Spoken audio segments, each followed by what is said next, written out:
आज की वीडियो हर UPI user के लिए बहुत ही खास वीडियो है, क्योंकि आज की वीडियो में हम यूपीआई के अपडेट्स जो कि इफेक्टिव हो रहे हैं 1 अगस्त 2025 से, वो डिस्कस करेंगे।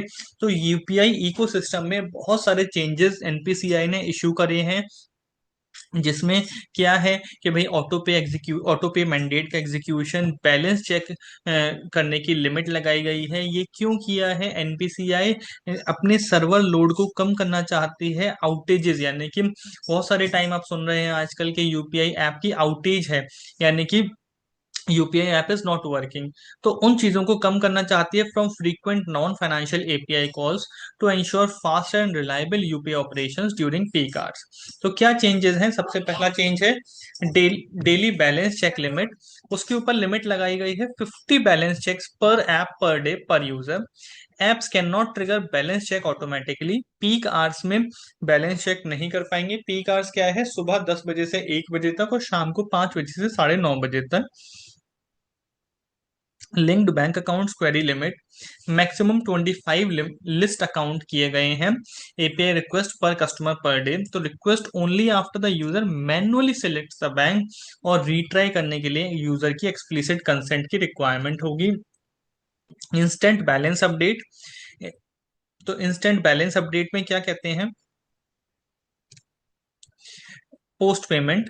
तो banks must send an updated balance after every successful UPI payment. It will help reducing the need for separate balance inquiries. Security enhancement and API oversight. Apps must display recipient bank's name before confirmation. NPCI to monitor high usage API for compliance from July 31st, 2025. Non-compliance to this can lead to penalty or restricted access. Auto pay mandate execution rules and transaction status check limit. तो auto pay में क्या change किया गया है? One initial attempt allow करेंगे, साथ ही साथ 3 बार retry कर सकते हैं। एग्जीक्यूशन सिर्फ और सिर्फ नॉन पीक आवर्स में होगा, यानी कि सुबह 10 बजे से पहले, दोपहर में 1 बजे से 5 बजे तक और शाम को 9:30 बजे के बाद। Transaction status check limit maximum 3 status checks per pending transaction आप कर सकते हैं, और 2 स्टेटस चेक करने में एटलीस्ट 90 सेकेंड्स का गैप होना चाहिए। साथ ही साथ जीएसटी काउंसिल में फाइनेंस मिनिस्ट्री ने कंफर्म किया है कि अब कोई भी ऐसा प्लान जीएसटी डिपार्टमेंट का नहीं है कि जिसमें जीएसटी डिपार्टमेंट जीएसटी लगा रहा हो ऑन यूपीआई ट्रांजेक्शन्स एक्सीडिंग ₹2000। ये राज्यसभा में क्लैरिफिकेशन दिया गया है 22 जुलाई 2025 को। क्यों दिया गया? क्योंकि ये क्वेश्चन पूछा गया था कि whether government is considering a proposal to levy GST on UPI transactions of over ₹2000। The minister told the House that GST rates and exemptions are decided based on the recommendations of GST Council, which is a constitutional body. और अभी तक ऐसा कोई plan नहीं है। इन changes का impact क्या आएगा यूजर्स और पीएसपीस के ऊपर?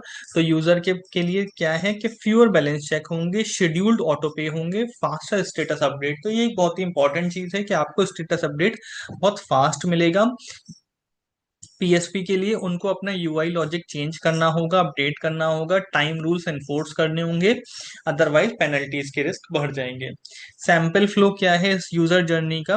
तो user pays via UPI at 11:30 AM, gets SMS balance update. उसको एसएमएस बैलेंस अपडेट इमीडिएटली मिल जाएगा। ऐप में बैलेंस चेक वो नहीं कर सकता, पीक आवर्स के दौरान 1 से 5 के बीच में कर पाएगा। ऑटो डेबिट जो अकर होगा वो 3 बजे यानी कि ऑफ पीक टाइम में होगा। You may follow at the rate Percentax for text tips and updates. Stay compliant, stay informed. Thank you very much.